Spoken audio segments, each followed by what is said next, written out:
Imagine a place with unlimited food, unlimited water, no predators, no disease, nothing to fear ever again. It sounds like paradise, but the real answer is far stranger.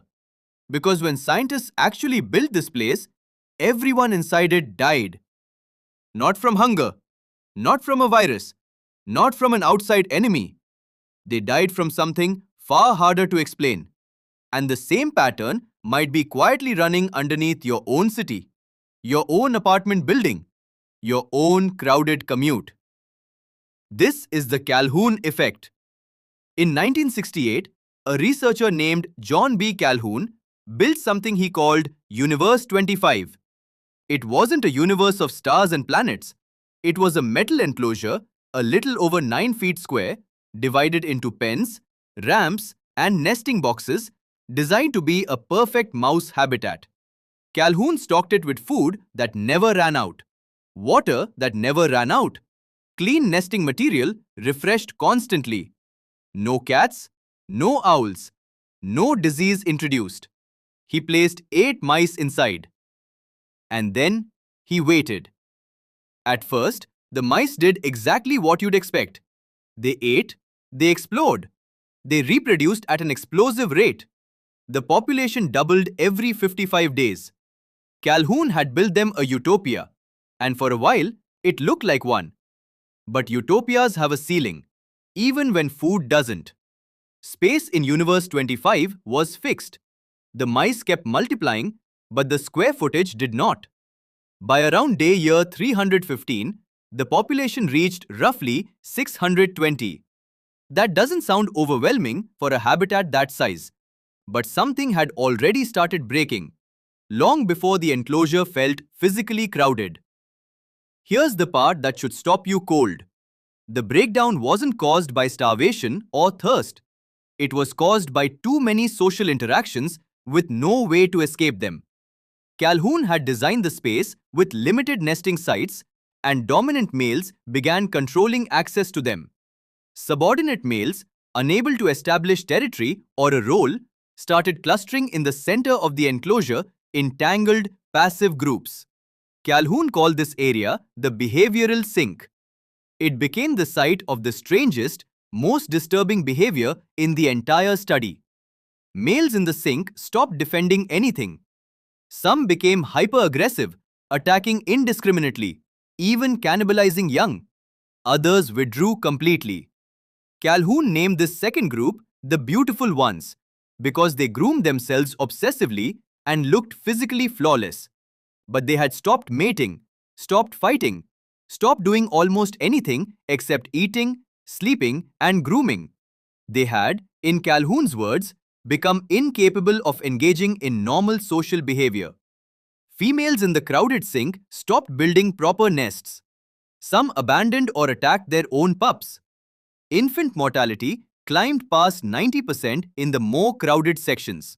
By day 560, the population peaked at 2,200.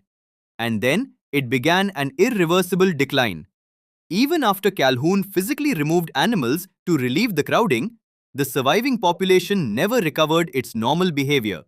The last birth in Universe 25 happened around day 600. The colony died out completely by day 1780, despite endless food and water sitting untouched.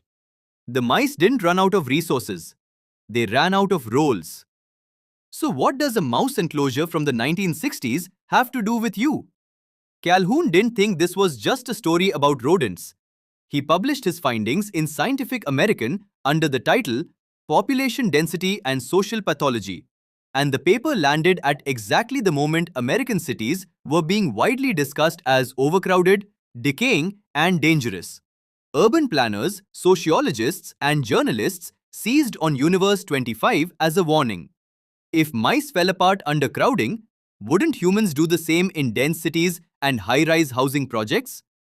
For a while, Calhoun's mice became one of the most cited justifications for building lower-density suburbs and spreading population out. The behavioral sink entered popular language as a shorthand for what happens when too many people are crammed into too little space. But here's the counterintuitive twist. The direct human parallel doesn't hold up nearly as well as it first seemed to. Psychologist Jonathan Friedman ran a series of human crowding studies in the 1970s, specifically designed to test Calhoun's implied warning. He packed people into small rooms for hours at a time and measured their stress, aggression, and performance. Friedman found that density itself wasn't the driver of the negative effects. What mattered was control, predictability, and social structure. People crammed into a room with friends, with clear roles, and with an end time in sight didn't show the pathology Calhoun's mice did. People crammed into an unpredictable, chaotic environment did. In other words, humans aren't mice. You can adapt to density. What breaks you down isn't square footage. It's the loss of role, purpose, and predictable social order within that space. Science historian Edmund Ramsden spent years going back through Calhoun's original notebooks and lab records and found something else worth knowing. Calhoun himself grew uneasy with how his own experiment was being used. He hadn't set out to prove that crowding itself was toxic. He was more interested in what happens when social roles run out entirely, not simply when bodies are packed close together. Calhoun continued running variations of the experiment for years, hoping to find a version where the population found new roles and adapted. He rarely did, but he kept insisting that the real danger wasn't density. It was the absence of meaningful function within a dense system. That distinction matters enormously once you put it next to your own life. Think about the modern city you might live in. Population density there can be extraordinary, often far higher per square mile than Calhoun's mouse enclosure ever reached. And yet, most people in most cities are not falling into psychological collapse. What separates a thriving, crowded neighborhood from a behavioral sink isn't the number of bodies per square foot. It's whether people inside it still have roles to play, a job that matters, a community that recognizes them, a predictable structure to their day. Remove those things, even in a spacious house, and isolation and purposelessness can start to look uncomfortably like Calhoun's beautiful ones. Groomed and comfortable and quietly withdrawn from everything meaningful. So the mice in Universe 25 didn't die from crowding exactly. They died from a world that gave them everything except a reason to keep functioning within it. Somewhere in that metal enclosure, dominant males fought over nesting boxes nobody actually needed for survival. Subordinate males clustered together doing nothing at all. And a generation of physically perfect, socially empty mice groomed themselves into extinction, surrounded by more food and water than they could ever use. It sounds like paradise. But the real answer is far stranger.